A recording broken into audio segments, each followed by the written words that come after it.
এখন আলোচনায় অংশগ্রহণ করবেন মাননীয় সদস্য আমাতুল কিবরিয়া কেয়া চৌধুরী হবিগঞ্জ এক।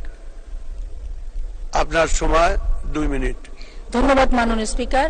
মাননীয় স্পিকার, বিধি 71-এ আমার উত্থাপনীয় বিষয় জীববৈচিত্র্য রক্ষায় তাপমাত্রা সহনীয় পর্যায়ে রাখতে বৃক্ষরোপণের এবং হিট অ্যাওয়ারনেস ক্যাম্পেইন প্রসঙ্গে।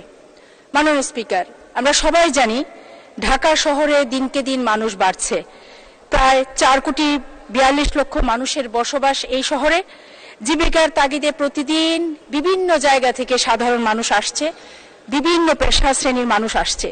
সবুজায়নের এক সময় এই সবুজ ঘেরা ঢাকা এখন কংক্রিটের শহরে পরিণত হয়েছে।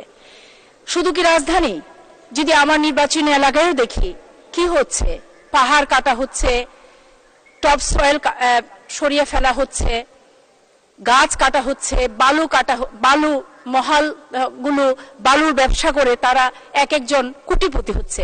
কিন্তু সাধারণ মানুষ আজকে বিপর্যস্ত, অসহনীয় গরম, তাপমাত্রা সহ বিভিন্ন রকমের রোগ বালাইয়ের কারণে।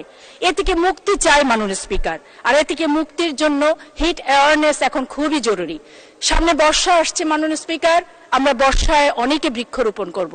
বজ্রপাত নিরোধনে আমাদেরকে কিন্তু প্রাচীনতম সময় আমাদের মুরব্বীরা যেটি করতেন, তাল গাছ লাগানো, প্রচুর পরিমাণে তাল গাছ লাগানোর জন্য আপনার মাধ্যমে আমি মাননীয় মন্ত্রী, পরিবেশ বন ও জলবায়ু মন্ত্রী মহোদয়ের দৃষ্টি আকর্ষণ করছি। বিষয়টি জনগুরুত্বপূর্ণ বিধায় এটিকে গুরুত্ব আরোপ করে ব্যবস্থা নেওয়ার জন্য আপনার মাধ্যমে অনুরোধ জানাচ্ছি। মাননীয় স্পিকার, আমাকে সুযোগ দেওয়ার জন্য আপনার প্রতি রইল আমার অকৃত্রিম কৃতজ্ঞতা। ধন্যবাদ মাননীয় স্পিকার। ধন্যবাদ মাননীয় সদস্য।